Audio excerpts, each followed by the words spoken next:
कृष्ण हिंदू धर्म में भगवान विष्णु के 8वें अवतार माने जाते हैं। वे एक महान योद्धा, राजनीतिज्ञ, मार्गदर्शक और दार्शनिक थे।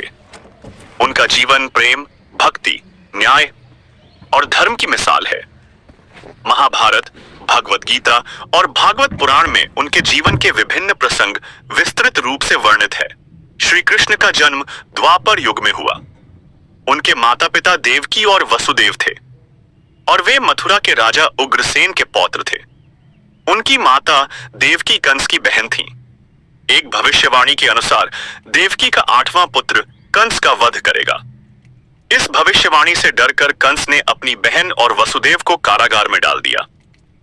जब देवकी का 8वां पुत्र श्री कृष्ण के रूप में जन्मा, तब वसुदेव ने चमत्कारिक रूप से कारागार के ताले खुलते देखे और वे बालक को लेकर यमुना नदी पार कर गोकुल पहुंचे, जहां उन्होंने श्री कृष्ण को नंद बाबा और यशोदा माता के सुपुर्द कर दिया। गोकुल और वृंदावन में श्री कृष्ण ने अनेक चमत्कारी लीलाएं की और दुष्टों का संहार किया। 1. पूतना वध। पूतना नामक राक्षसी ने श्री कृष्ण को विषपान कराने का प्रयास किया, लेकिन बालकृष्ण ने उसे मारकर अपने ईश्वरत्व का आतिशी प्रमाण दिया। 2. शकटासुर और तृणावर्त का वध। श्री कृष्ण ने शकटासुर, रथ रूपी दैत्य, और तृणावर्त, आंधी रूपी दैत्य, को नष्ट किया। 3. कालिया नाग का दमन। उन्होंने यमुना नदी में रहने वाले विषैले नाग कालिया को हराया और उसे यमुना छोड़ने पर विवश किया। 4. गोवर्धन पूजा। इंद्र के घमंड को तोड़ने के लिए श्री कृष्ण ने गोवर्धन पर्वत को अपनी छोटी अंगुली पर उठाकर 7 दिनों तक गोकुल वासियों की रक्षा की। 5. माखन चोरी और रासलीला।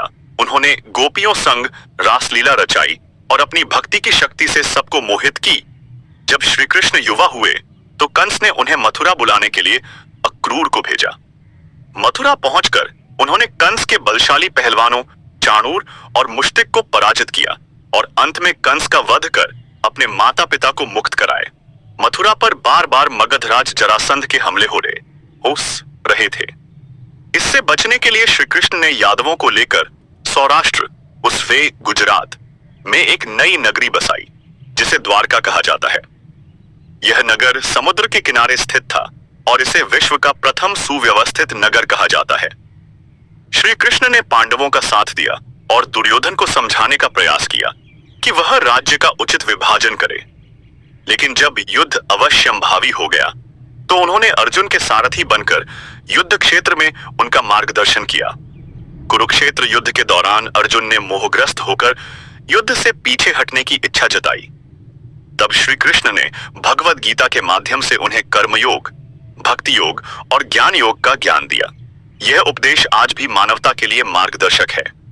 महाभारत युद्ध के बाद श्री कृष्ण द्वारका लौट गए। एक दिन जब वे प्रभास क्षेत्र में एक पीपल के वृक्ष के नीचे ध्यानमग्न थे, तब एक शिकारी जरा ने उनके पांव को हिरण समझकर तीर चला दिया।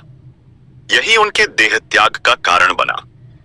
उनके निधन के बाद द्वारका नगरी समुद्र में डूब गई। 8. धर्म और नीति।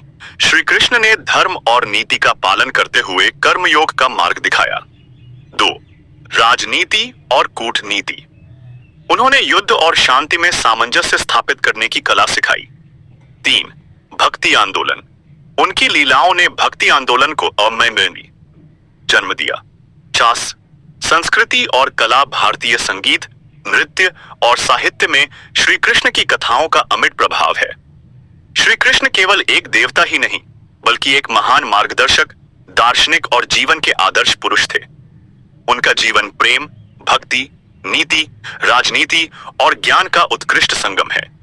उनकी शिक्षाएं आज भी मानव समाज को धर्म और कर्तव्य की प्रेरणा देती हैं। इति न्यप्ति।